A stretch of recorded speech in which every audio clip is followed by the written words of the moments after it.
నమస్తే, మీ ఎర్రంరెడ్డి తిరుపతి రెడ్డి. కాంగ్రెస్ అంటేనే మోసం, దగ మనకు తెలిసిందే. అదేదో పెద్ద యుద్ధ వాతావరణం నెలకొన్నట్టుగా వేలాది మంది పోలీసులను తొర్రూరు పట్టణంలో మోహరించి అసాధారణ భద్రతా ఏర్పాట్లు చేసి, ఎందుకంటే వీళ్ళు దొంగతనం చేయబోతున్నారని వీళ్ళకి తెలుసు. వచ్చేటువంటి ప్రతిదాడి కూడా ఎంత తీవ్రంగా ఉంటుందో తెలుసు. ఎందుకంటే ఆల్రెడీ ప్రజలు ఆమోదించిన పార్టీ అక్కడ తొర్రూరులో బీఆర్ఎస్ పార్టీ, అంటే ప్రజా మోదం పొందినటువంటి పార్టీ బీఆర్ఎస్ పార్టీ.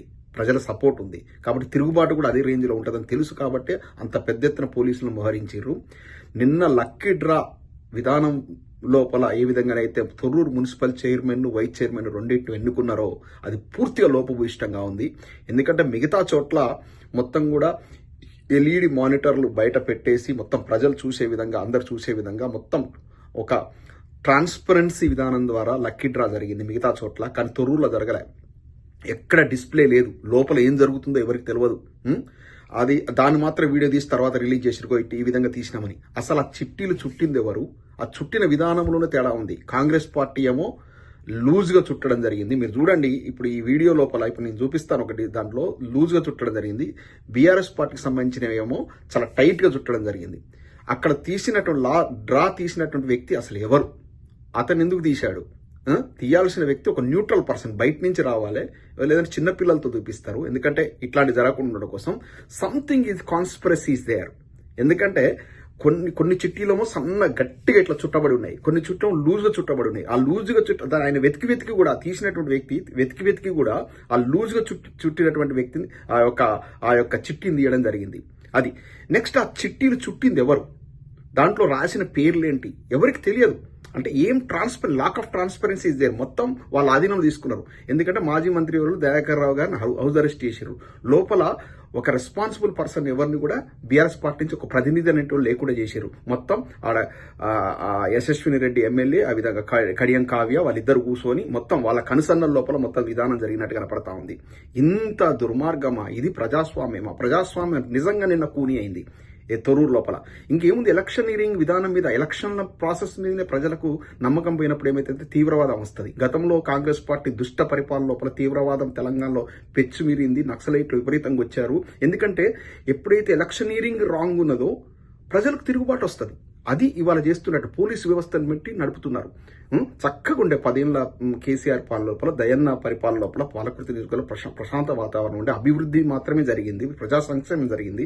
వీళ్ళు వచ్చిన తర్వాత ఈ అత్తాకోడలు అక్కడ అడుగుపెట్టిన తర్వాత ఆ ముదనష్టపు కడియం శ్రీహరి శకుని, మన వరంగల్ జిల్లాకు చెందిన శకుని పాత్ర పోషించడం స్టార్ట్ చేసిన తర్వాత ఎన్టీ రామారావును వెన్నుపోటు పొడిచిండు, చంద్రబాబు నాయుడు గారిని వెన్నుపోటు పొడిచిండు. మళ్ళా భిక్ష పెడితే ఒక గుంట నక్కను, ఇంట్లో మూలుగుతున్న గుంట నక్క గడియం శ్రీహరికి భిక్ష పెడితే, కేసీఆర్ గారు భిక్ష పెడితే మళ్ళీ లేచి ఇలా పాముకు పాలు పోసి పెంచితే తీసుకొచ్చి ఆ కూతురుని ఇక్కడికి పంపించేసి, కడియం కావ్యాన్ని పంపించేసి ఇలా ప్రజాస్వామ్యాన్ని కూలీ చేసిరు. ట్రాన్స్పరెన్సీ లేదు. కోర్టులో ఎలాగ వీళ్ళు ఓడిపోతారు. ఎందుకంటే కడియం కావ్య ఓటు చెల్లదు. అక్కడ ఆల్రెడీ ఆమె వరంగల్ మున్సిపల్ కార్పొరేషన్ లోపల ఓటు తీసుకుంది. అక్కడ ఎక్స్ అఫీషియల్ మెంబర్గా ఓటు వేసిందా లేదా అక్కడ డజన్ మ్యాటర్. ఒకసారి ప్రమాణ స్వీకారం చేసింది, నేను ఈ యొక్క వరంగల్ మున్సిపల్ కార్పొరేషన్లో నేను ఎక్స్ అఫీషియల్ మెంబర్గా ఉంటాను. ఆమె వచ్చేసి ఇక్కడ ఓటు వేయడం అనేది చెల్లదు. అది మేము లీగల్ కన్సర్న్తో మాట్లాడడం జరిగింది. ఇవాళ కోర్టుకు పోతా ఉంది, కోర్టులో పెండింగ్ ఉంటుంది.